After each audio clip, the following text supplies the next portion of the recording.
What is going on, guys? It is Kyle coming back at you with another video. Today I wanted to talk to you guys about something that is going to be very important in most of your lives. That is going to be interviews.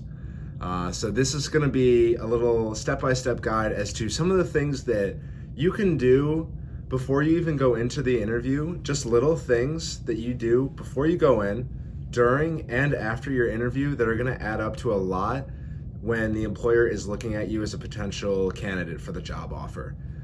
So aside from doing things like preparing for the actual interview itself, getting familiar with the behavioral questions that they might ask you and things like that, there are some things that you can do on the side that are really gonna help push you out from the rest of the crowd when going in and applying for a job and interviewing for it. The thing with interviews is that it's very important to distinguish yourself from the rest of the pack. So there are a lot of little things that you can do coming down to just things like arriving early and how you dress and how you end an interview that are gonna have a big impact on the overall outcome of the interview.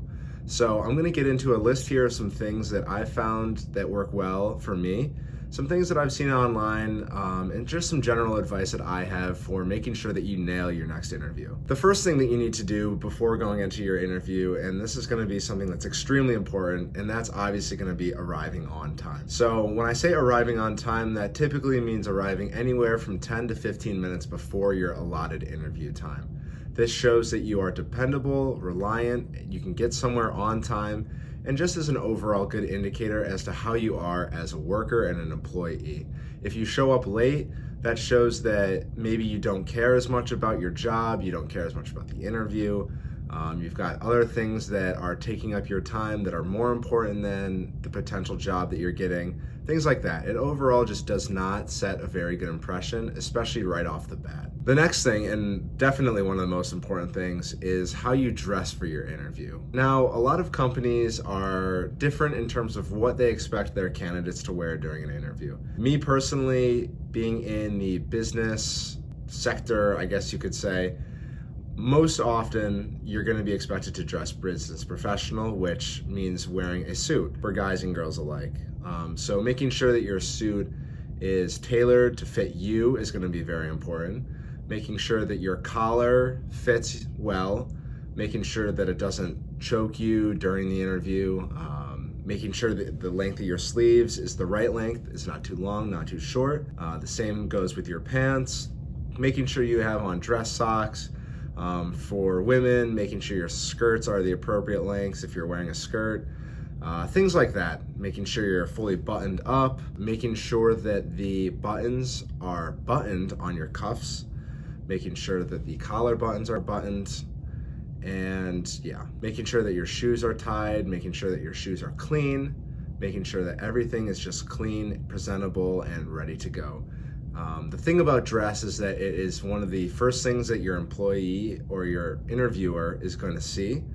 So you want to make sure that you're getting out on the right foot, making sure that they know that you are presentable, clean, and ready to go. So getting into the actual interview itself, when you walk in, you're going to want to make sure that you introduce yourself with confidence to the interviewer. This shows that obviously you are a confident person, you know that this is the right place for you, you're going to be a strong asset to the company, and you work well with people. So when you introduce yourself well, that makes the environment just more comfortable in general. This is oftentimes a good place where you can start a little casual conversation before you get into the interview, which is going to help get rid of some of those pre-interview jitters that you might experience. Obviously, walking in, you're going to be pretty nervous, but if you can break the ice with a little bit of casual conversation, maybe your interviewer has a picture of a golf course on their desk, so you can talk about golf if you're into golf. Something like that, just to break the ice a little bit. It puts both of you at ease a little bit more, and it's gonna make the rest of the interview process a lot easier. The next thing you wanna make sure you do is, this is just a little thing that I like to do personally, is you wanna make sure that you have a pad folio or a briefcase. So this would be an example of a pad folio, something that I use when I bring into an interview. And you are going to open it up, and you can see on the left, or wherever it's located, you would have your resume in there, and you want to make sure that you have at least a few copies of your resume available.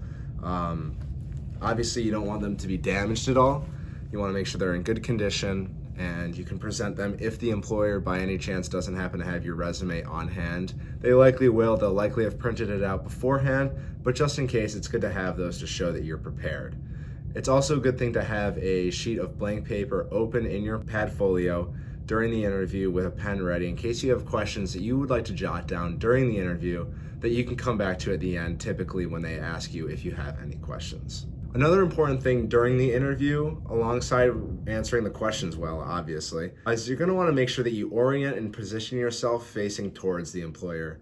This is going to really show that you care and you're directly focused in on the conversation that you're having with them. So you've made it through most of the interview and things are going pretty well. Something that you definitely want to make sure that you have prepared ahead of time, as well as something that you can do during the actual interview, is questions. And you want to make sure that you have questions ready beforehand, and maybe there are some questions that you think of during the interview. So this would be a good time to jot them down as you're going throughout the interview. And basically what you do is once the end of the interview comes around, typically the employer will ask you if you have any questions for them. You can go into your paper from your Padfolio or wherever you want to reference them, and you can ask your questions.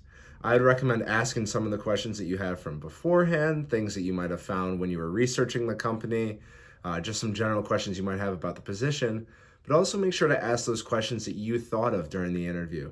That's going to show the employer that you were actively listening throughout the conversation and you were genuinely interested in what you guys were talking about, and it made you think of some questions that you might have. So this would be a perfect time to ask those questions. Feel free to write down some of the answers or just jot down some notes. It really shows the employer that you care about what you guys are talking about and that you're really interested in the job. Lastly, you're finishing up the interview and you want to get in contact with your employer afterwards.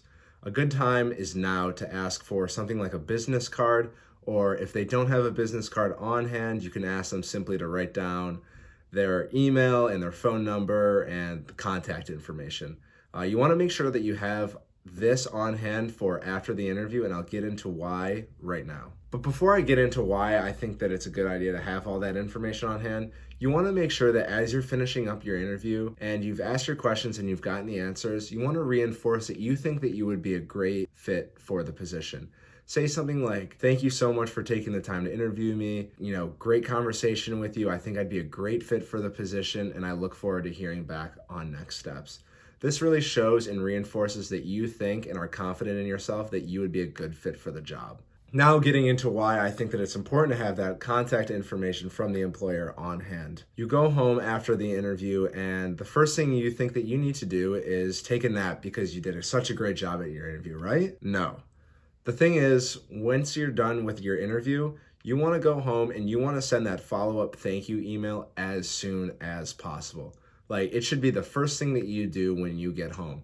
That shows that you really want the job and that you really thank and appreciate the employer for taking the time out of their very busy days to interview you and gives you the opportunity to show the company what you have. Now, to follow up with the email that you're going to send to the employer, or more specifically, the person who interviewed you, you're going to also want to send a follow-up thank you handwritten note to that employer. This is something that I like to do with a job that I really want. Maybe for something like your typical, maybe you're just trying to find a job during school, or it's a job where it's maybe not a big a deal. Let's say you're going to work at a restaurant or something like that. It might not be necessary to send a thank you note that's handwritten to whoever interviewed you. But if you're looking for a corporate job or something along those lines, maybe it's your dream job, definitely sending a follow-up handwritten note is going to be something that really sets you apart from the rest of the group. Because I guarantee you that 9 out of 10 people are not going to be sending these letters. But if you can do that, that really shows, especially when you send that follow-up thank you email. If they get a letter a few days later in the mail from you that's handwritten, and I can't emphasize that enough. Writing a handwritten note is so much better than writing something on the computer, printing it out, and signing your name at the bottom of it. I cannot emphasize enough how important it is to handwrite these notes, go to the post office, get a stamp, put that on there, slap it in the mail, and send it off. It's easy, it takes 5 to 10 minutes to write, and it really distinguishes you from other candidates that are looking at the same job. So I definitely recommend doing that, especially if it's something or a position that you really want. So that's gonna be it for me, guys. I just kind of wanted to run through a few things that I think are super important. You know, we're getting into later summer. I know it's crazy that summer is kind of coming to an end, but I know a lot of guys, a lot of people are going back to school. There might be career fairs coming up leading to interviews. And even if you're out of school, you know, I don't think any of this information doesn't apply. This is something that you should take with you for the rest of your life and always use. I'd like to get into some more specific details onto how I would prepare to answer certain questions throughout an interview. In this video, I kind of just went through some of the smaller things that you should be doing alongside obviously preparing and answering your questions well during an interview that are really gonna help you get the job. But if you'd like to see that, I can definitely do that in the next video or down the line. Just let me know in the comments below. As always, I will see you guys later. Like the video, subscribe if you haven't already. Until then, stay safe. COVID, hopefully coming to an end soon. I'm at the end of my recovery, I think. Only a couple more days of the self-isolation. Yes, I have coronavirus, if you didn't know. You can watch that video in my channel. But yeah, I will see you guys in the next one. Peace.